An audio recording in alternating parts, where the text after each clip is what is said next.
40년을 알고 지낸 사이였습니다. 젊은 시절 새빵살이 하던 골목부터 아이들 대학 보내던 날까지 굵직한 고비마다 서로의 이름을 가장 먼저 불렀던 사이였죠. 그런 두 사람이 어느 가을날 단골 식당에서 마주 앉았습니다. 메뉴를 고르고 반찬을 나누고 국물을 떠먹었습니다. 그리고 그날이 마지막이었습니다. 싸운 것이 아닙니다. 목소리를 높인 적도 없습니다. 다만 밥을 먹는 동안 오간말 몇 마디가 40년이라는 세월을 조용히 부러뜨려 버렸죠. 이상한 일이지 않습니까? 사람과 사람 사이에 가장 큰 균열은 회의실에서도 법정에서도 아닌 밥상 위에서 시작됩니다. 우리가 가장 방심하는 자리, 가장 편하다고 느끼는 자리, 바로 그 자리에서 감추고 있던 민낯이 슬그머니 고개를 내밀죠. 오늘 저는 그 이야기를 해보려 합니다. 밥상이 감추고 있는 것, 우리가 미쳐보지 못했던 것, 그리고 그 짧은 식사 시간이 왜 때로는 40년보다 더 정직한지를 말입니다. 여러분의 집에도 오래된 밥상 하나쯤은 있으실 겁니다. 나무 귀퉁이가 닳고 다리가 조금 삐뚤어진 그래도 참아버리지 못하는 그 밥상 말입니다. 한때는 그 상 위에 밥그릇이 빼곡했죠. 아이들은 서로 반찬을 집겠다고 팔꿈치를 부딪히고 국그릇은 늘 모자랐습니다. 밥풀이 여기저기 떨어져도 닦을 틈이 없을 만큼 시끌벅적했던 저녁이 있었습니다. 그런데 언제부턴가 그 상이 조용해졌습니다. 밥그릇 수가 하나씩 줄었습니다. 큰아이가 빠지고 막내가 빠지고 어느 날은 맞은편 자리마저 비었습니다. 상은 그대로인데 앉는 사람이 달라진 겁니다. 아니, 사라진 겁니다. 요즘 여러분은 누구와 밥을 드십니까? 혼자 드시는 분도 계실 테고 오래된 벗과 가끔 마주 앉으시는 분도 계시겠죠. 그런데 이상한 일입니다. 혼자 먹는 밥은 쓸쓸해도 견딜 만한데 누군가와 함께 먹고 돌아온 뒤에 오히려 더 지치고 허전할 때가 있습니다.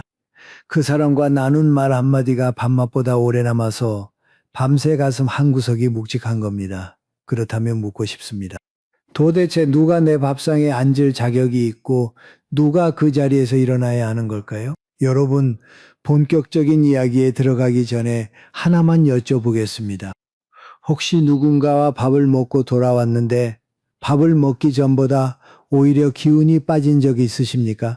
있으시면 댓글에 1이라고 없으시면 2라고 적어주십시오. 여러분이 어디쯤 계신지 알고 싶습니다. 자, 이제 이야기를 시작하겠습니다. 가장 먼저 들려드릴 이야기는 밥 한 끼가 어떻게 사람의 목줄이 되는지에 대한 이야기입니다. 듣고 나시면 아마 소름이 돋으실 겁니다. 부산 외곽의 작은 아파트에 최순자 씨라는 71살 여성이 살고 있었습니다. 남편을 오래전에 먼저 보냈고 자녀들은 서울에서 각자의 삶을 꾸리고 있었죠. 순자 씨의 하루는 늘 베란다에서 시작되었습니다. 해가 뜨기 전에 일어나 화분에 물을 주는 것이 그 하루의 첫 번째 의식이었죠. 제라늄 한 분, 봉선화 한 분, 그리고 남편이 살아있을 때 함께 심었던 작은 국화 한 분.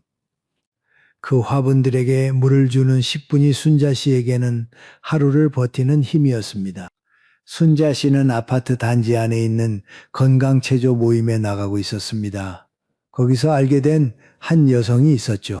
나이도 비슷하고 혼자 산다는 점도 같아서 금세 가까워졌습니다. 어느 날 그 여성이 순자 씨에게 말했습니다. 언니, 나 요즘 좋은 일이 있어서 기분이 너무 좋아. 오늘 점심은 내가 쏠 테니까 맛있는 거 먹으러 가자. 갈비 좋아하시죠? 순자 씨는 사양했습니다. 괜찮아. 그냥 집에서 먹지 뭐하지만 상대는 물러서지 않았죠. 에이, 언니. 내가 좋아서 하는 건데 우리 사이에 그런 거 따질 거 뭐 있어. 마음 편하게 나오세요. 결국 순자 씨는 그 정성에 못 이기는 척자리에 앉았습니다. 갈비는 정말 맛있었습니다. 오랜만에 따뜻한 밥을 누군가와 마주 앉아 먹으니 마음까지 녹는 것 같았죠. 고맙다는 말을 몇 번이고 했습니다. 그런데 꼭 2주일 뒤였습니다. 그 여성에게서 전화가 왔죠. 목소리가 평소와 조금 달랐습니다. 언니, 사실 부탁이 하나 있어서요. 우리 조카가 작은 가게를 하나 내려고 하는데 대출 보증을 좀 서줄 사람이 필요해요. 금액이 크지는 않은데 혹시 언니 이름 좀 빌려줄 수 있을까요? 순자 씨의 손이 차가워졌습니다. 대출 보증이라는 말이 귓속에서 메아리 쳤죠. 조심스럽게 거절의 뜻을 내비치자 수화기 너머의 목소리가 순식간에 달라졌습니다. 에이 언니, 내가 지난번에 그 비싼 갈비를 누구한테 사드렸는데 나도 아무한테나 이런 부탁 안 해요. 언니를 믿으니까 하는 거지? 전화를 끊고 순자 씨는 베란다로 나갔습니다. 화분 앞에 쪼그려 앉았죠. 손이 떨렸습니다. 무서워서 떨린 것이 아니었습니다. 이 주일 전 그 따뜻했던 갈비 한 점이 사실은 자신의 이름을 낚아채기 위한 미끼였다는 사실이 가슴을 쥐어짜는 것 같았기 때문입니다. 여러분, 낚시를 해보신 적 있으십니까? 미끼라는 것은 참 교묘합니다. 물고기 눈에는 달콤한 먹이만 보이지 그 안에 숨어있는 날카로운 바늘은 보이지 않습니다. 맛있는 냄새에 한 입 물었을 때는 이미 바늘이 입천장을 꿰뚫고 있죠. 밥을 사주는 신용으로 사람을 묶으려는 사람들의 수법이 정확히 이와 같습니다. 우리 눈에 보이는 것은 값비싼 음식과 환한 미소뿐이지만 우리가 삼키는 것은 보이지 않는 올가미입니다. 로마의 철학자 세네카는 이런 말을 남겼습니다. 베풀을 입에 올리는 순간 그것은 더 이상 베풀이 아니라 청구서가 된다. 생각해 보십시오. 진심으로 대접하는 사람은 그 밥값을 다시 꺼내지 않습니다. 자기가 쓴 돈을 무기로 바꾸는 순간 그것은 정이 아니라 거래였던 것이죠. 그 뒤 순자 씨는 자신만의 원칙 하나를 세웠습니다. 크게 각별하지 않은 사이에서 이유 없이 비싼 밥을 사겠다는 사람이 나타나면 웃으며 고사한다. 이미 얻어먹은 뒤라면 그 자리에서 즉시 현금으로 자기 몫을 계산해 버린다. 그래야 나중에 빚을 갚으라는 말이 나올 틈이 없기 때문이죠. 돈으로 맺어진 관계는 돈으로 정리하는 것이 가장 깔끔합니다. 하지만 그보다 더 확실한 것은 처음부터 물지 않는 것이죠. 미끼가 아무리 달콤해 보여도 한 발 물러서서 생각하십시오. 이 사람이 이렇게까지 후하게 구는 이유가 무엇일까? 그 질문 하나가 여러분의 평온한 노후를 지키는 방패가 될 것입니다. 그런데 여러분, 미끼로 사람을 묶는 자는 그래도 눈에 보입니다. 미끼가 있으니까요. 정작 우리 가슴에 가장 깊은 상처를 남기는 사람은 따로 있습니다. 이들은 미끼도 없고 계산도 없고 악의조차 없어 보입니다. 그저 내가 쓰러진 날 오지 않았을 뿐이죠. 그리고 그 오지 않음이 때로는 40년의 정을 송두리째 무너뜨립니다. 대구에서 조그만 시계 수리점을 하던 박원철 씨라는 74살 남성이 있었습니다. 26의 가게 문을 열어 59의 문을 닫았으니 인생의 절반 가까이를 시계 톱니바퀴 사이에서 보낸 셈이었죠. 그 긴 세월 동안 원철 씨 곁에는 한 친구가 있었습니다. 가게를 처음 열던 날 축하한다며 김밥 2줄을 사들고 왔던 친구, 점심시간이면 가게 앞평상에 앉아 도시락을 나눠 먹던 친구였습니다. 30년이 넘는 세월을 그렇게 함께 했습니다. 은퇴한 지 5년째 되던 가을이었습니다. 원철 씨가 갑자기 쓰러졌습니다. 경미한 뇌졸중이었죠. 다행히 목숨에는 지장이 없었지만 왼쪽 팔다리에 힘이 빠져 3주 동안 병원 신세를 져야 했습니다. 병실에 누워있는 동안 이런저런 지인들이 찾아왔습니다. 동네 이발소 사장님, 옛 거래처 아저씨, 심지어 10년 전에 시계를 고쳐간 손님까지 안부를 전해왔죠. 하지만 30년 친구는 오지 않았습니다. 하루가 지나고 이틀이 지났습니다. 일주일이 되었습니다. 원철 씨는 괜히 휴대폰을 들여다보았습니다. 혹시 연락처가 바뀌었나, 혹시 소식을 못 들었나.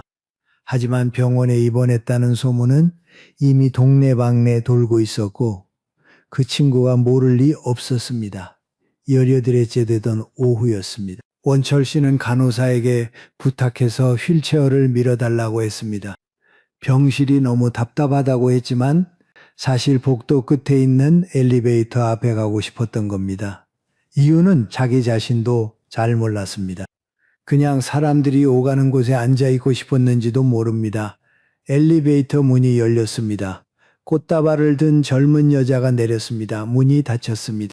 다시 열렸습니다. 보호자인 듯한 중년 남성이 비닐봉지를 들고 나왔습니다. 문이 닫혔습니다. 또 열렸습니다. 원철 씨는 자신도 모르게 고개를 돌렸습니다. 하지만 낯선 얼굴이었습니다.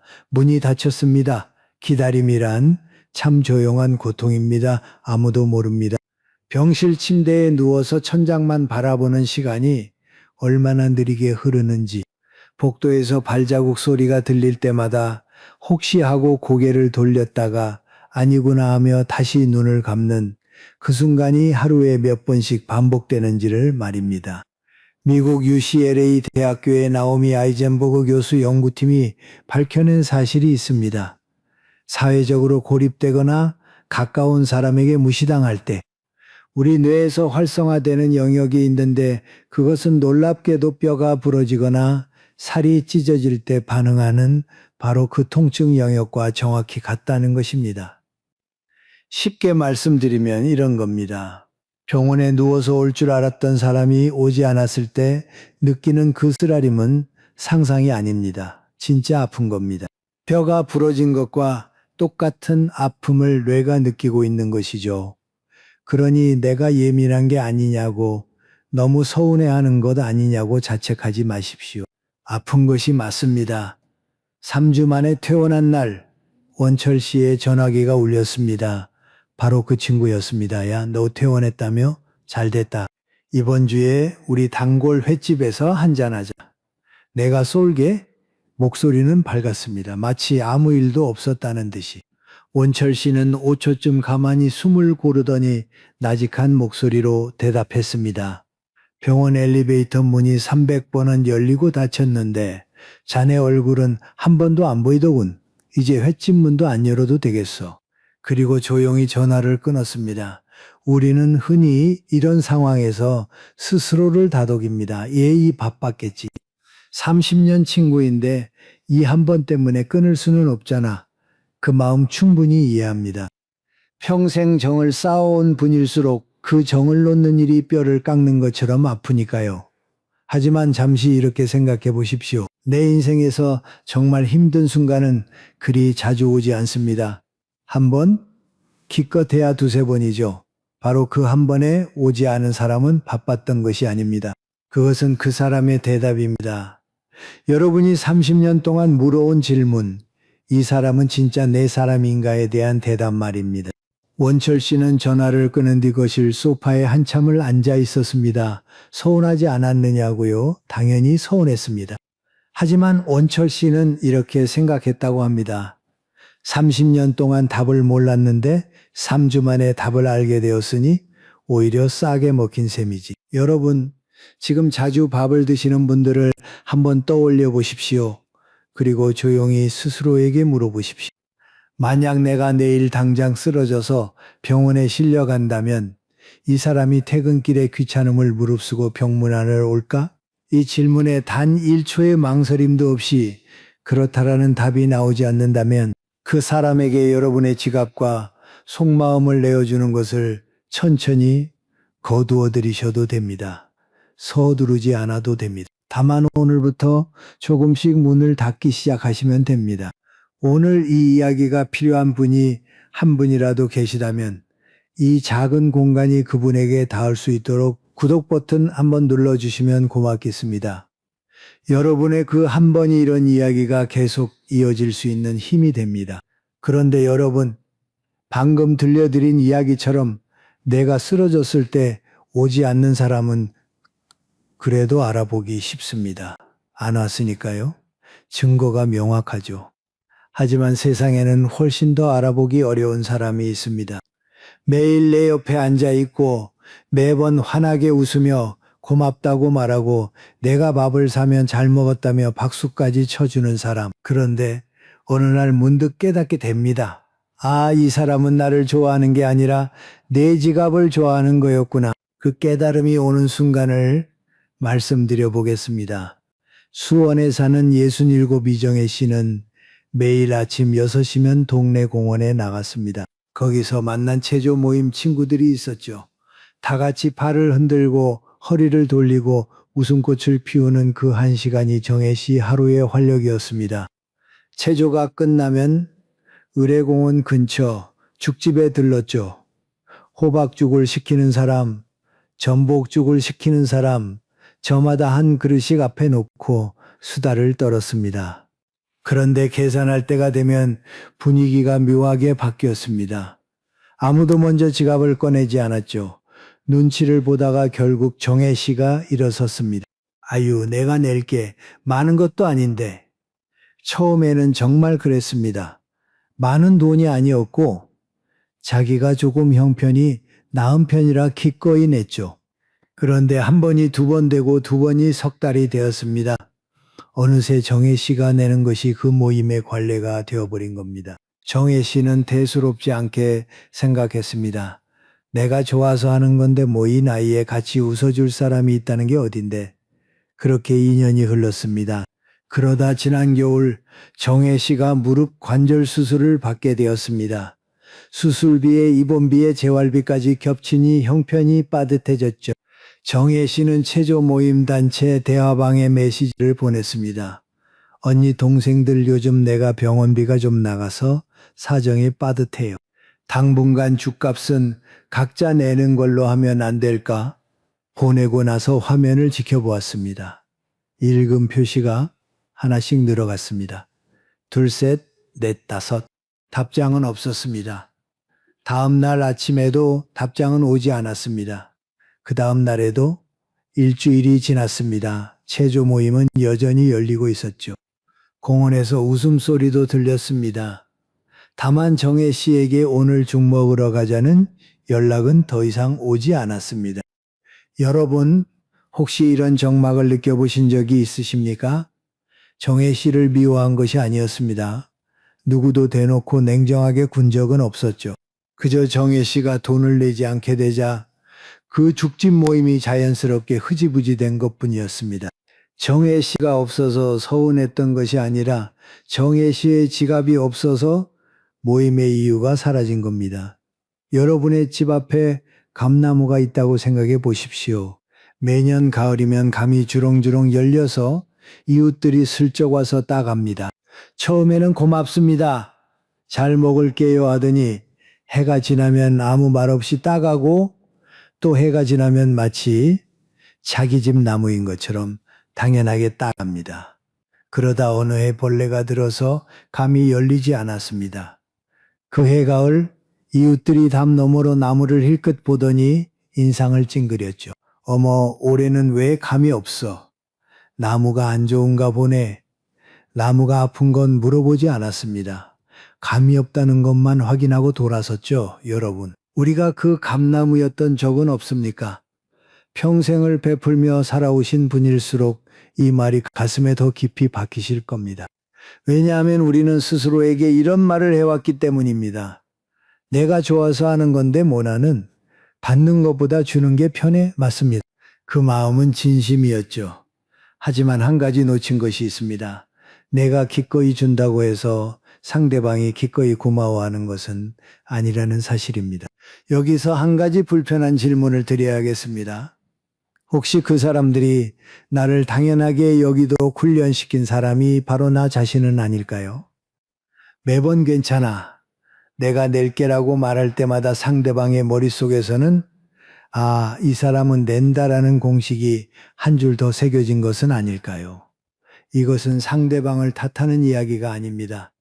나 자신을 돌아보는 이야기입니다. 우리가 선을 긋지 않으면 세상은 그 선이 없다고 판단합니다.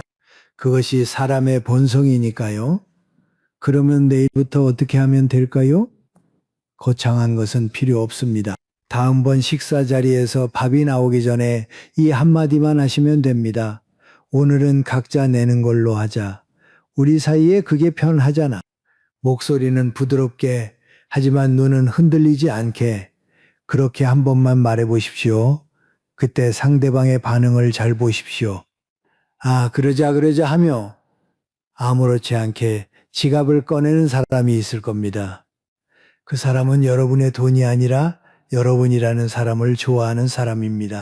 반대로 표정이 굳거나 어색하게 웃거나 갑자기 화장실에 가는 사람이 있을 겁니다. 그 사람은 여러분의 지갑이 닫히는 순간 여러분에 대한 흥미도 함께 닫히는 사람이죠. 그리고 한 달만 지켜보십시오. 한 달 동안 내가 내지 않았는데도 여전히 밥 먹자고 연락하는 사람이 몇 명이나 되는지를, 그 숫자가 여러분의 진짜 인연의 숫자입니다. 자, 여기까지 오시면서 아마 이런 생각을 하신 분도 계실 겁니다. 아유, 돈 문제야 내가 조심하면 되지. 돈 안 뺏기면 됐잖아. 맞는 말씀입니다. 그런데 여러분, 돈보다 더 비싼 것을 빼앗기는 경우가 있습니다. 바로 마음입니다. 내 돈을 쓰고 내 정성을 다해 대접했는데 돌아오는 것이 고마움이 아니라 타박이라면, 그리고 내가 아끼는 추억까지 함부로 짓밟힌 기분이 든다면 그것은 돈을 잃은 것보다 훨씬 오래 아픕니다. 천안에 사는 69 윤상철 씨는 젊은 시절 목수였습니다. 손재주가 좋아서 나무를 깎고 다듬는 일이 천직이었죠. 은퇴한 지금도 작업실에서 가끔 나무를 만집니다. 상철 씨에게는 의형제처럼 지내는 동생이 하나 있었습니다. 사업차 만났다가 뜻이 맞아 15년을 형 동생하며 지낸 사이였죠. 어느 날 상철 씨는 그 동생을 소고기 묵국집에 데려갔습니다. 아무 식당이 아니었습니다. 결혼기념일마다 아내와 함께 가던 집이었죠. 아내가 유독 그 집 묵국을 좋아했거든요. 아내가 세상을 떠난 뒤에도 상철 씨는 가끔 혼자 그 집을 찾아 아내가 앉던 자리에 앉아 묵국 한 그릇을 비우곤 했습니다. 그런 곳에 동생을 데려간 것은 그만큼 마음을 연 것이었죠. 그런데 동생은 묵국을 한 숟갈 떠먹더니 미간을 찌푸렸습니다. 형, 이거 간이 좀 밋밋하지 않아? 고기도 좀 퍽퍽하고 내가 아는 데는 이 가격이면 훨씬 괜찮은데 다음엔 내가 데려갈게. 상철 씨의 숟가락이 멈췄습니다. 맛에 대한 불평이 아팠던 것이 아닙니다. 이 식당에 담긴 뜻을 전혀 모른 채 무심하게 깎아내리는 그 태도가 아팠던 겁니다. 이 국물에는 아내와의 30년이 녹아 있었습니다. 그걸 모르는 것은 당연하죠. 하지만 모르더라도 형이 일부러 데려온 집이라면 이유가 있겠거니 짐작할 수 있는 것 아닙니까? 최소한 맛있게 먹는 신용이라도 하는 것이 사람 사이의 도리이지 않습니까? 상철 씨는 조용히 숟가락을 내려놓고 식당 아주머니를 불러 계산을 했습니다. 밖으로 나오면서 동생에게 이렇게 말했습니다. 이 집은 맛으로 가는 집이 아니라 사연으로 가는 집이었어. 그런데 오늘 보니 같이 올 사람을 잘못 골랐네. 돌아서는 상철 씨의 등 뒤에서 동생이 뭐라 말했지만 상철 씨는 듣지 않았습니다. 그날 이후 두 사람은 다시 만나지 않았죠. 여러분, 남이 정성을 담아 데려간 자리에서 음식을 깎아내리는 사람, 이 사람들이 진짜로 깎아내리는 것은 음식이 아닙니다. 여러분의 마음입니다. 여러분의 판단력입니다. 여러분이 그 자리에 담아둔 소중한 기억입니다. 그런가 하면 전혀 다른 방식으로 마음을 후벼 파는 부류도 있습니다. 이른들 백재성 씨는 동네 보훈회 모임의 오래된 총무였습니다. 매달 한 번 회원들과 점심을 먹는데 20년 넘게 빠지지 않고 자리를 마련했죠. 식당 예약부터 메뉴 선정, 회비 걷기까지 모든 자비를 도맡아 했습니다. 귀찮은 일이었지만 재성 씨는 전우들과 함께하는 그 자리가 좋았습니다. 그런데 매번 식사가 끝나고 회비를 거두면 꼭 한 회원에게서 개인 메시지가 왔습니다. 형님, 나는 오늘 술을 안 마셨으니까 술값은 빼주세요. 2만 원만 보내겠습니다. 처음에는 재성 씨도 그러려니 했습니다. 술을 안 마셨으니 빼달라는 게 일리가 있어 보였으니까요. 그런데 이상한 점이 있었습니다. 그 회원은 술은 안 마셨지만 반찬은 누구보다 많이 먹었고 고기가 나올 때마다 가장 먼저 젓가락을 뻗었죠. 재성 씨는 어느 날 그 회원에게 전화를 걸어 조용한 목소리로 말했습니다. 자네, 술값을 빼달라고 하길래 내가 이번에 좀 계산을 해봤어. 자네가 먹은 고기랑 반찬 양이면 술값보다 더 나오더군. 앞으로는 그냥 같은 금액으로 내는 게 서로 깔끔하지 않겠나? 수화기 너머에서 헛기침 소리가 들렸습니다. 그 뒤로 그 회원은 두 번 다시 술값을 빼달라는 말을 하지 않았죠. 여러분, 이 두 사람은 겉보기에 전혀 달라 보입니다. 하나는 음식을 깎아내리고 하나는 돈을 깎으려 하죠. 하지만 밑바닥을 들여다보면 똑같은 뿌리를 가지고 있습니다. 바로 밥상 위에 놓인 상대방의 마음이 보이지 않는 사람이라는 것입니다. 옛말에 가는 정이 있어야 오는 정이 있다고 했습니다. 그런데 이런 사람들은 오는 정만 세고 가는 정은 셀 줄 모릅니다. 남이 내 그릇에 담아준 것은 그램 단위로 따지면서 내가 남의 그릇에서 퍼간 것은 기억조차 하지 않죠. 상철 씨의 동생이 깎아내린 것은 묵국 한 그릇이 아니었습니다. 30년 부부의 추억이었습니다. 재성 씨의 회원이 아끼려 했던 것은 술값 몇천 원이었지만 잃어버린 것은 20년 전후의 신뢰였습니다. 이런 사람들에게 마음을 쓸 필요는 없습니다. 상철 씨처럼 조용히 일어서면 됩니다. 재성 씨처럼 한마디 건네면 됩니다. 그리고 다음부터는 그 자리에 그 사람을 부르지 않으면 됩니다. 그것으로 충분합니다. 지금까지 우리는 밥상 위에서 드러나는 사람의 어두운 민낯을 들여다보았습니다. 미끼를 던져놓고 목줄을 채우려는 사람, 내가 쓰러진 날 얼굴조차 비치지 않는 사람, 내 지갑이 다치면 등을 돌리는 사람, 그리고 내 정성을 깎아 내리고 내 수고를 푼돈으로 환산하는 사람. 이야기를 듣는 동안 마음이 좀 무거우셨을 겁니다.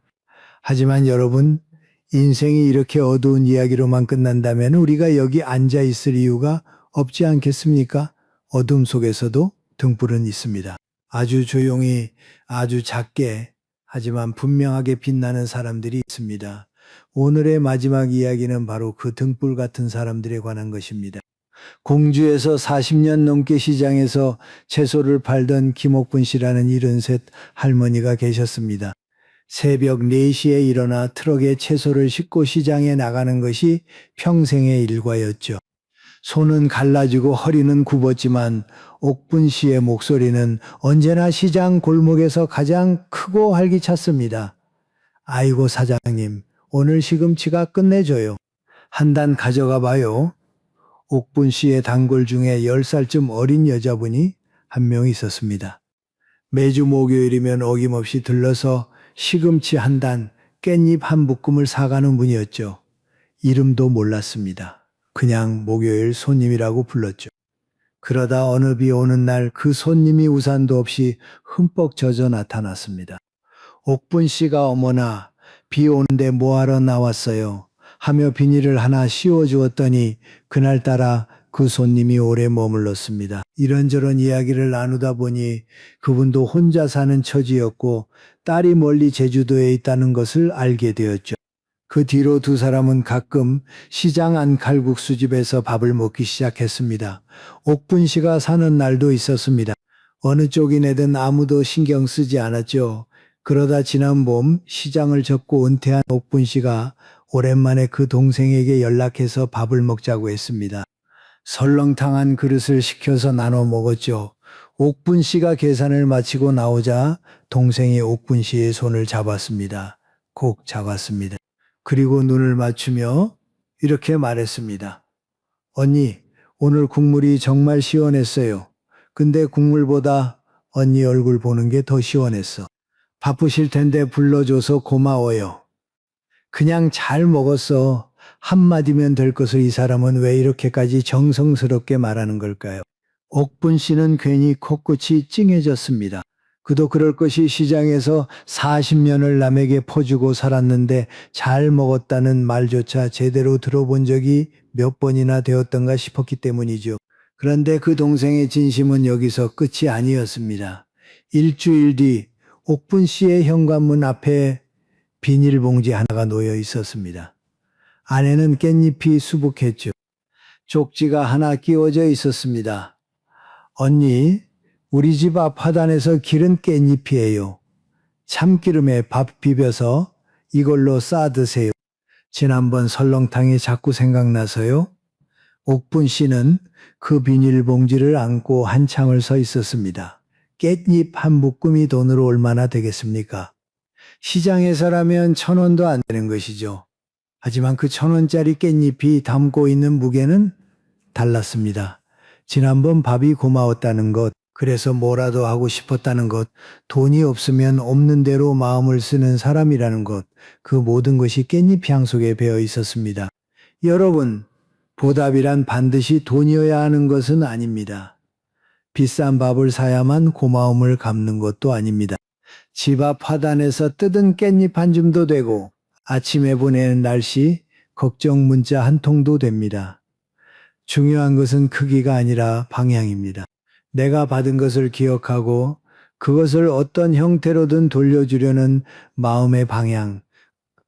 그 방향이 있는 사람은 여러분의 밥상에 평생 앉혀두셔도 좋습니다. 그렇다면 사람의 마음을 어떻게 알 수 있을까요? 밥을 사고 식당 문을 나서는 그 순간 상대방의 첫마디를 귀 기울여 들어보십시오. 발걸음을 멈추고 여러분의 눈을 보며 오늘 정말 잘 먹었어. 고마워라고 말하는 사람이 있다면 그 사람의 마음속에는 여러분을 위한 자리가 마련되어 있는 겁니다. 그 첫마디 하나가 사람의 전부를 보여줍니다. 자, 여기서 한 가지 더 말씀드리고 싶은 이야기가 있습니다. 이것은 어쩌면 오늘 이야기 중에서 가장 중요한 이야기일지도 모릅니다. 68 신동호 씨는 얼마 전에 동네 문화센터에서 서예 수업을 듣기 시작했습니다. 거기서 알게 된 후배가 하나 있었죠. 말수가 적고 조용한 사람이었습니다. 어느 날 수업이 끝나고 둘이 시장통 허름한 칼국수집에 들어갔습니다. 점심시간이라 식당이 정신없이 바빴죠. 나이 지긋한 아주머니가 혼자서 주방과 홀을 오가며 구슬땀을 흘리고 있었습니다. 칼국수가 나왔습니다. 후배가 면을 집어 올리다가 바쁘게 돌아서려는 아주머니를 향해 가볍게 고개를 숙였습니다. 사장님, 오늘 유독 바쁘시네요. 뜨거운 거 나르시느라 고생 많으세요. 잘 먹겠습니다. 별것 아닌 말이었습니다. 하지만 아주머니의 굳어있던 얼굴에 환한 미소가 번졌습니다. 아이고 감사합니다 고객님. 맛있게 드세요 하며 발걸음이 한결 가벼워진 것이 눈에 보였죠. 식사를 마친 뒤였습니다. 동호 씨가 자리에서 일어나려는데 후배가 식탁 위에 흩어져 있는 빈 그릇들을 슬그머니 한쪽으로 모으기 시작했습니다. 큰 그릇 위에 작은 그릇을 올리고 젓가락을 가지런히 모아놓고 휴지를 한 곳에 뭉쳐 놓았죠. 아주머니가 와서 바로 치울 수 있게끔 말끔히 정리해 둔 겁니다. 동우 씨가 물었습니다. 자네 뭘 그렇게까지 치우나? 가게에서 알아서 치워줄 텐데. 후배가 웃으며 대답했습니다. 아이고 형님, 그릇 몇 개 포개는 게 뭐 대수라고요. 저분이 허리 한번 덜 굽히시면 그게 서로 좋은 일이죠. 동호 씨는 그 순간 가슴 한쪽이 뜨거워지는 것을 느꼈습니다. 돈을 내고 서비스를 받는 자리에서도 상대방의 수고를 눈여겨보는 사람, 나에게 잘 보일 이유가 전혀 없는 사람 앞에서도 허리를 숙일 줄 아는 사람, 이 사람은 진짜다. 동호 씨는 마음속으로 조용히 확신했습니다. 훗날 내가 늙고 기운이 빠져서 누군가의 도움이 필요한 날이 오더라도 이 사람만큼은 나를 함부로 대하지 않을 것이다. 여러분 여기서 한 가지 기억해 두셔야 할 것이 있습니다. 우리는 나이가 들수록 세상의 잣대로 보면 서서히 약자의 자리로 내려가고 있습니다. 체력이 줄고 지위가 사라지고 경제적 힘도 예전 같지 않죠. 그런 우리에게 식당 종업원을 대하는 태도는 단순한 매너의 문제가 아닙니다. 그것은 예고편입니다. 그 사람이 약한 존재를 어떻게 대하는가는 곧 훗날 약해진 나를 어떻게 대할 것인가에 대한 예고편인 겁니다. 식당에서 작은 실수가 생겼을 때 3초만 지켜보십시오. 종업원이 물을 쏟거나 주문을 잘못 받았을 때 그 짧은 3초 안에 사람의 본색이 나옵니다. 아이고 괜찮아요. 바쁘신 거 다 아는데 뭘 하며 웃어 넘기는 사람이 있고 눈 똑바로 안 떠하며 자리에서 벌떡 일어나는 사람이 있습니다. 그 3초가 그 사람의 인생 전부를 보여줍니다. 3초의 여유를 가진 사람과 여러분의 내일을 함께 하십시오. 그리고 여러분 스스로가 먼저 그 3초의 여유를 가진 사람이 되어 주십시오. 이제 오늘 이야기의 가장 마지막 이야기를 드리겠습니다. 한번 가만히 생각해 보십시오. 우리도 누군가에게 그런 사람이었을지 모릅니다. 이건 남의 이야기가 아닙니다. 오늘 1시간 가까이 우리는 밥상 위에서 드러나는 다른 사람들의 민낯을 들여다보았습니다. 고개를 끄덕이셨을 겁니다. 맞아, 나도 저런 사람 만나봐서 하셨을 겁니다. 그런데 여러분, 혹시 이런 생각은 해보신 적 있으십니까? 내가 누군가에게 밥을 얻어먹고 제대로 고맙다는 말을 한 것이 언제였을까?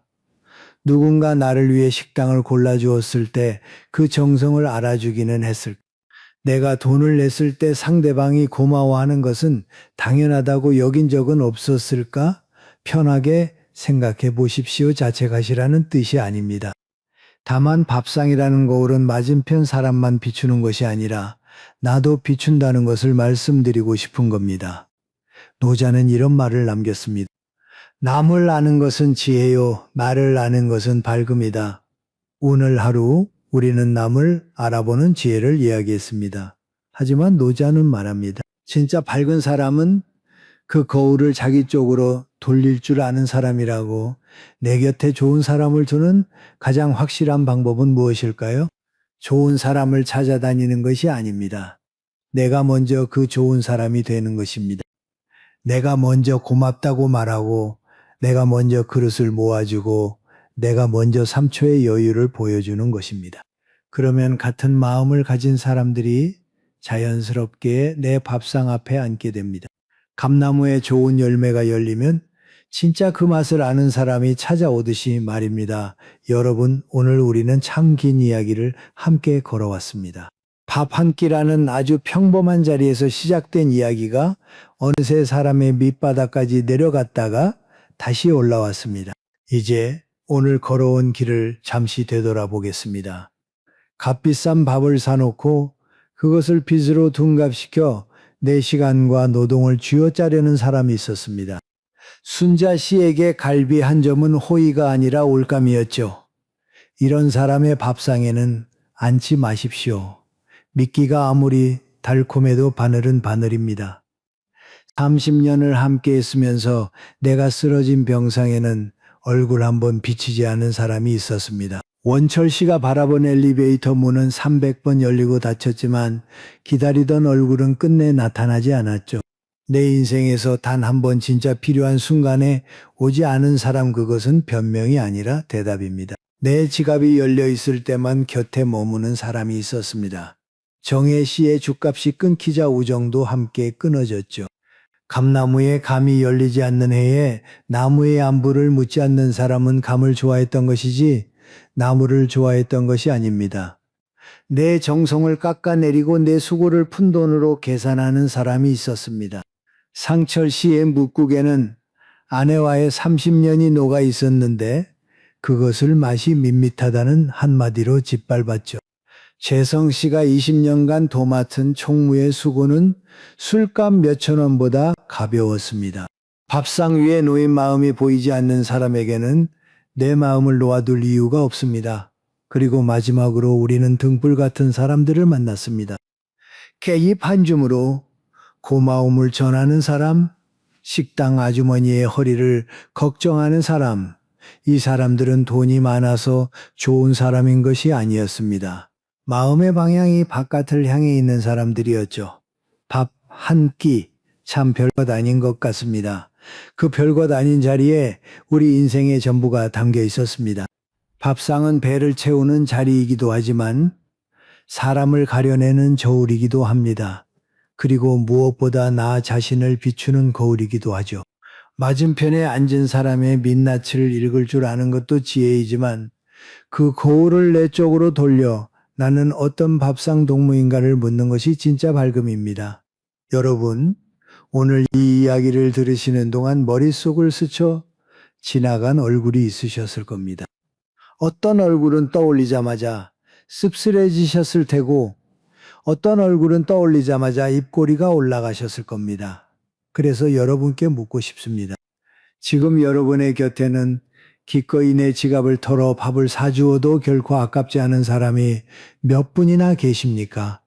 한 분이어도 좋습니다. 아니, 한 분이면 충분합니다. 그 한 분이 있다면 여러분의 노후는 결코 가난하지 않습니다. 반대로 다음번 밥 약속을 정중히 거절해야 할 사람이 떠오르셨다면 그것도 오늘의 소중한 수확입니다. 거절은 야박한 것이 아닙니다. 나를 지키는 가장 조용한 용기입니다. 아래 댓글에 여러분의 이야기를 남겨주십시오. 밥상에서 마음이 무너진 경험이든 밥 한 끼로 사람을 다시 믿게 된 경험이든 무엇이든 좋습니다. 여러분의 한 줄 한 줄이 지금 이 영상을 보고 있는 누군가에게 깊은 위로가 됩니다. 같은 시대를 살아온 분들의 이야기만큼 든든한 교과서는 세상에 없으니까요. 그리고 혹시 오늘 이 이야기가 필요할 것 같은 분이 주변에 계시다면 이 영상을 조용히 보내주십시오. 긴 설명은 필요 없습니다. 그냥 한번 들어봐 한마디면 됩니다. 그 짧은 한마디가 누군가의 하루를 바꿀 수도 있습니다. 여러분, 오늘 하루도 참 수고 많으셨습니다. 밥을 짓고 상을 차리고 누군가를 먹이고 치우는 일을 수십 년 해오신 분들입니다. 남을 배불리 먹이느라 정작 자신은 찬밥으로 때운 날도 있으셨을 겁니다. 이제는 여러분이 따뜻한 밥을 드실 차례입니다. 그리고 그 따뜻한 밥상에는 여러분의 마음을 알아주는 사람만 앉히십시오. 내일 아침 밥상을 차리실 때 한번 둘러보십시오. 맞은편 자리에 앉을 사람이 떠오르신다면 그 사람에게 오늘 전화 한 통 해보시는 건 어떨까요? 별 이유 없이 그냥 밥 먹었냐고 한마디 건네시는 건 어떨까요? 좋은 사람을 알아보는 눈도 소중하지만 내가 먼저 좋은 사람이 되어 그 사람의 밥상에 초대받는 것, 그것이 우리가 오늘 함께 찾은 답이었습니다. 삶의 고백은 언제나 여러분 곁에 있겠습니다.